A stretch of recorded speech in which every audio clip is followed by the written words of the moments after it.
النبي وجميل.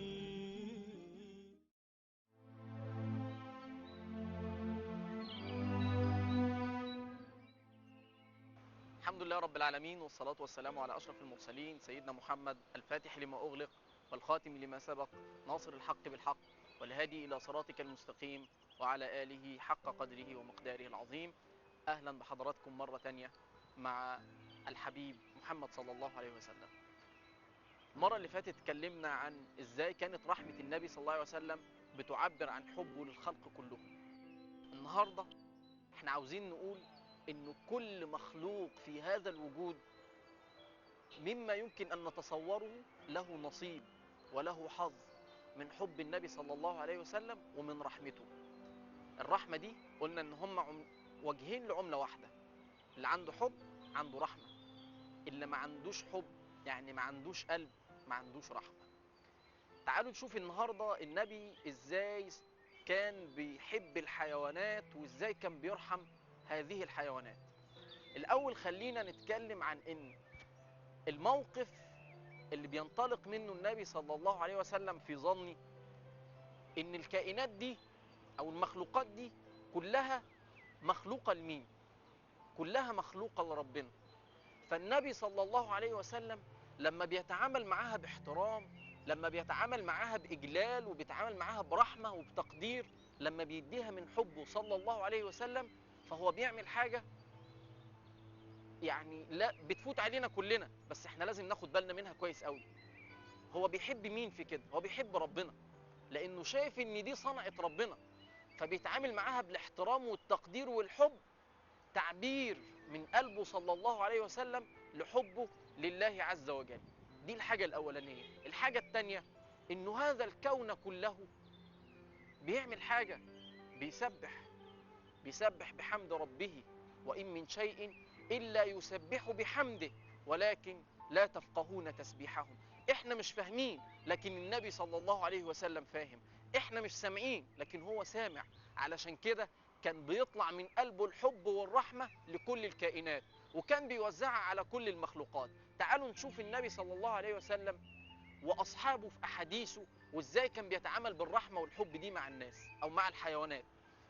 كان الصحابة بيسألوا النبي صلى الله عليه وسلم في أسئلة، فالنبي كان يقول لهم لا، لازم يكون في رحمة.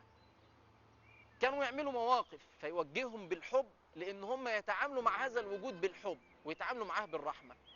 فالنبي صلى الله عليه وسلم يقول ما من مسلم يغرس غرسا أو يزرع زرعا فتأكل منه بهيمة أو طير، خلوا بالكم بقى، تأكل منه بهيمة أو طير، إلا كان له به أجر.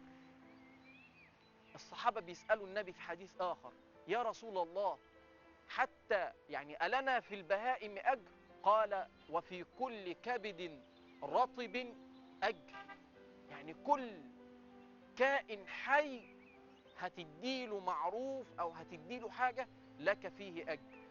الصحابة بيدوروا على الأجر، بيدوروا على الثواب، لكن النبي شايف حاجة تانية، شايف إن البهائم دي مخلوقات لربنا، فلازم نحبها، لازم نحترمها، لازم نرحمها. فكان النبي صلى الله عليه وسلم بيرحمها ويوجه الصحابة لأن هم يرحموهم، وإن هم يتسارعوا في إنهم يزرعوا الزرع ويغرسوا الغرس، حتى لو مش هتاخد منه أنت ثمار، وهياخد منه تاكل منه البهائم وتاكل منه الطيور. ازرع واغرس علشان تاخد الأجر اللي انت بتدور عليه، وعلشان تاخد المنزلة. من ناحية تانية النبي صلى الله عليه وسلم بيكرم هذه المخلوقات لأنها مخلوقات لربنا سبحانه وتعالى، وبيساعدها على أنها تستمر في التسبيح، تستمر في التقديس لله عز وجل. ده حب النبي اللي كان بيقدمه للبهائم وللطيور. يجي واحد من الصحابة يقول للنبي صلى الله عليه وسلم يا رسول الله، إني أرحم الشاة أن أذبحها، يعني أنا مش عايز أذبح الشاة. فيقول له لو رحمتها، والشاة إذا رحمتها رحمك الله، يعني أنت لما ترحم هذه الشاة يرحمك الله. دي مواقف كان النبي بيوجه فيها أصحابه لأن يعيشوا في الحب للكائنات المخلوقة اللي ربنا سخرها لهم من الحيوانات ومن الطيور.